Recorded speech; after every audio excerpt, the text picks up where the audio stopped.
Searches for answers after Detroit police kill a man in a deadly shootout. 20-year-old Hakeem Littleton was shot and killed by police Friday afternoon. That shooting sparked protests on the city's west side.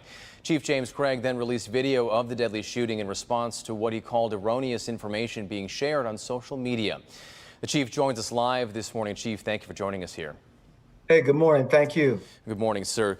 I want to start. Yesterday, people were out there. Obviously, they were upset. They were angry before you released that body camera video. And you've said repeatedly, you've asked folks in Detroit to give DPD officers a chance.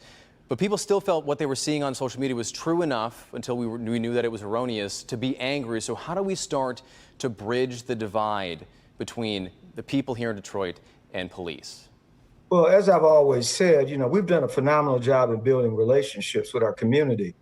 Unfortunately, information's put out that we can't control. And in fact, we know a lot of outside agitators come in.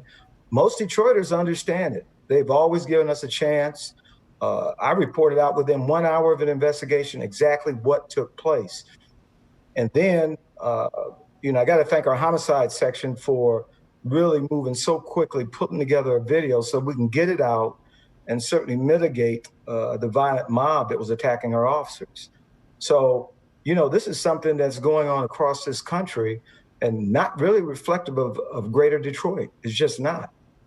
Sure. We also heard, obviously Littleton shot first. The body camera video of that is clear. And then officers, some real bravery there as well, which you noted last night in your press conference. But people in the community there are still wondering why Littleton had to die. So my question is, are police trained to meet force with the same kind of force, or is there a way that maybe a less lethal type of force could have been used in this instance?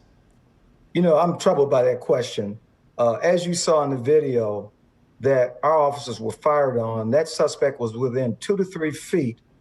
He was pointing a gun at the officer's head. This hero, who then quickly responded to try to mitigate violence, he ran, didn't even have a chance to take his weapon out, and he was concerned about his safety and certainly the safety of his partners.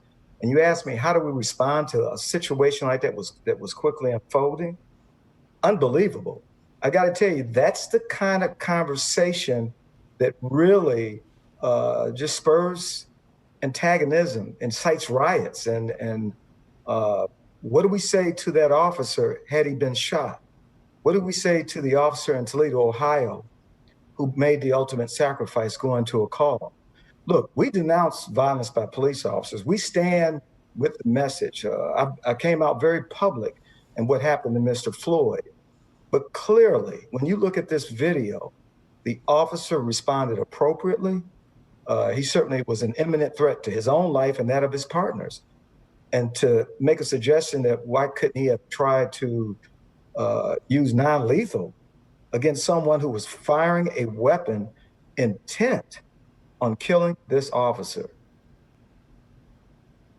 As I said, I was just asking what people in the community were saying, but clearly that officer showed great bravery in the face of that firearm. And Chief, unfortunately, we are out of time this morning, but I do thank you for stepping in with us today and talking to us about what happened yesterday afternoon. Thank you.